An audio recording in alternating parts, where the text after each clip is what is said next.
కూటమి ప్రభుత్వం అధికారంలోకి వచ్చిన తర్వాత ఈ జగన్మోహన్ రెడ్డి గారు టెన్యూర్ లోని ఏవైతే మెడికల్ కాలేజ్ 17 మెడికల్ కాలేజ్లు ఏవైతే వచ్చాయో అవన్నిటిని ప్రైవేటైజేషన్ చేస్తాము అని ముందుకు రావడం నిజంగా ఆంధ్రప్రదేశ్ రాష్ట్ర ప్రజలందరికీ కూడా దురదృష్టకరం.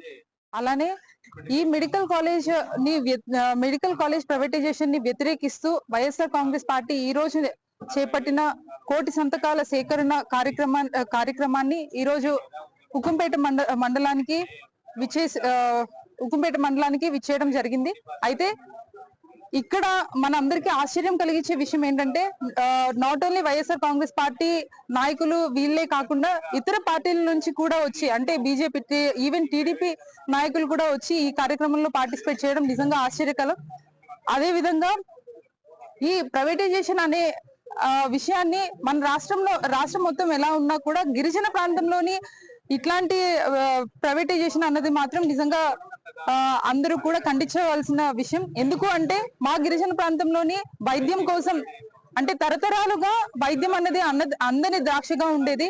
ఎందుకు అంటే ఒక గర్భిణీ స్త్రీ కానివ్వండి, లేకపోతే ఒక ట్రామా కేసు కానివ్వండి, ఏదైనా ఎమర్జెన్సీ అంటే 150 కిలోమీటర్లు ట్రావెల్ చేసుకుంటూ కేజీహెచ్ కి వెళ్లాల్సిన పరిస్థితులు ఉండేది.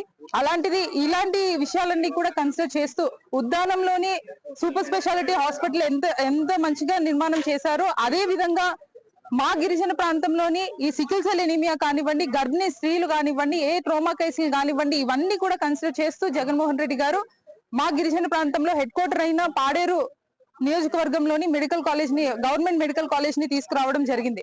అయితే ఈ కూటమి ప్రభుత్వం ఏర్పడిన తర్వాత మరీ దారుణంగా ఈ గవర్నమెంట్ మెడికల్ కాలేజ్ ని ప్రైవేటైజేషన్ చేయడం జరుగుతుంది. అయితే ఈ కార్యక్రమంలో గిరిజనులందరూ కూడా ముందుకు వచ్చి ఈ కార్యక్రమాన్ని విజయవంతం చేస్తారని ఈ మీడియా ముఖంగా మీ అందరినీ కోరుతున్నాను. సో అందరికీ నమస్కారం.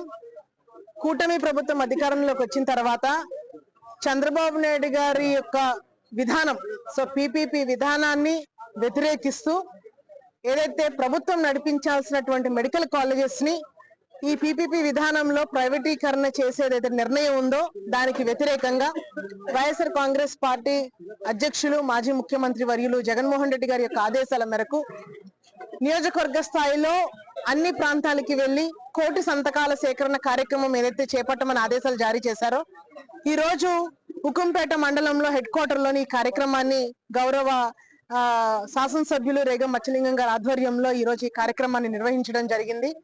సో ఏ ప్రభుత్వం అయినా కూడా ప్రజలకు అందించాల్సినటువంటి విద్యా వైద్యాన్ని ఈ రోజు ప్రైవేటీకరణ చేయడం అనేది చాలా చాలా దుర్మార్గం. ఈ యొక్క నిర్ణయాన్ని వెనక్కి తీసుకునేంత వరకు వైఎస్ఆర్ కాంగ్రెస్ పార్టీ తరఫున మేమంతా కూడా ప్రజల పక్షాన పోరాడతామని కూడా ఈ సందర్భంగా నేను తెలియజేస్తా ఉన్నాను. సో ఈరోజు ప్రైవేట్ వ్యక్తుల్లోకి వైద్యం అనేది వెళ్తే ప్రతి ఒక్క దాన్ని కూడా వైద్యం అనేది చాలా ఖర్చుతో కూడుకునే పని అవుతుంది. పేద మధ్యతరగతి వాడు ఒక మెరుగైన వైద్యం అందుకోవాలంటే డబ్బులు ఖర్చు పెట్టే పరిస్థితి ఉంది. కాబట్టి దీన్ని పెద్ద ఎత్తున మేము వ్యతిరేకిస్తా ఉన్నాం.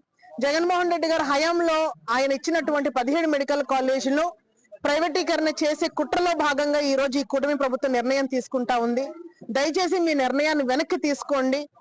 అదే విధంగా ఈ రోజు వైద్య విద్యని అభ్యసించాలన్న ఆశ కలిగినటువంటి విద్యార్థులు కూడా ఈ రోజు వాళ్ళ యొక్క ఆశల మీద నీళ్లు జల్లే ప్రయత్నం ఈరోజు కూటమి ప్రభుత్వం చేస్తా ఉంది. అండ్ అదే విధంగా మన గిరిజన ప్రాంతానికి వచ్చేసరికి ఈ రోజు ఏ ఇబ్బంది ఉన్నా కూడా సుదీర్ఘ ప్రాంతానికి విశాఖపట్నంకి వెళ్ళి కేజీహెచ్ కి వెళ్ళి అడ్మిట్ అయ్యే పరిస్థితి మనం చూస్తా ఉన్నాం.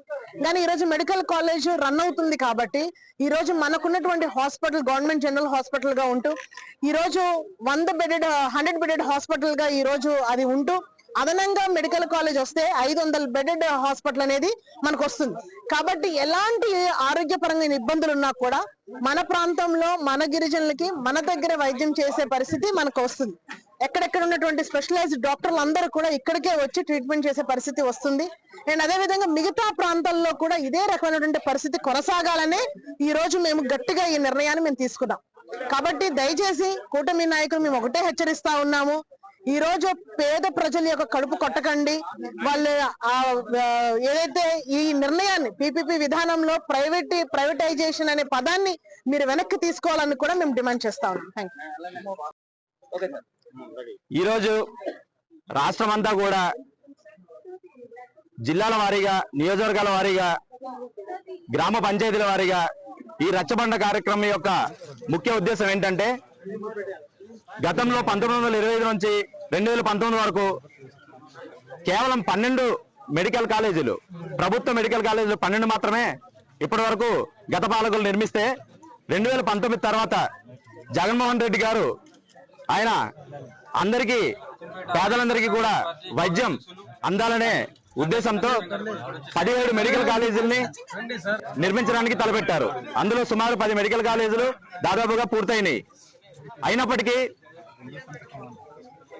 ఆ మిగిలిన 7 కాలేజీల నిర్మాణానికి మహా అంటే 5,000 కోట్లు ఖర్చు పెడితే పూర్తయ్యే నిర్మాణాల కోసం ఇప్పుడు వచ్చినటువంటి ఈ టీడీపీ ప్రభుత్వం దురుద్దేశంతో పీపీపీ విధానాన్ని అమలు చేసి, పీపీపీ విధానం అంటే పబ్లిక్ ప్రైవేట్ పార్ట్నర్షిప్, ఈ విధానం ద్వారా ప్రైవేట్ వ్యక్తులకు, దళారులకు లాభం చేకూర్చేలాగా ఈ విధానం తీసుకురావడం ఈ రాష్ట్రం అంతా వ్యతిరేకిస్తూ ఈ వైఎస్ఆర్సీపీ నాయకులతో పాటు అన్ని పార్టీలు కూడా ప్రజలకు అన్యాయం జరుగుతుందనే ఉద్దేశంతో కలిసికట్టుగా ఈ రచ్చబండ కార్యక్రమాల్లో నియోజకవర్గ స్థాయిలో, అసెంబ్లీ స్థాయిలో, పార్లమెంటు స్థాయిలో రాష్ట్రం మొత్తం కూడా 1 కోటి సంతకాల సేకరణ చేసి ఈ యొక్క మెమోరాండాన్ని పైన గవర్నర్ కు ఇచ్చి ఈ ప్రైవేట్ విధానాన్ని రద్దు చేసే విధంగా జగన్మోహన్ రెడ్డి గారు వైఎస్ఆర్సీపీ పార్టీ తరఫున కృషి చేస్తున్నారు. ఎందుకనంటే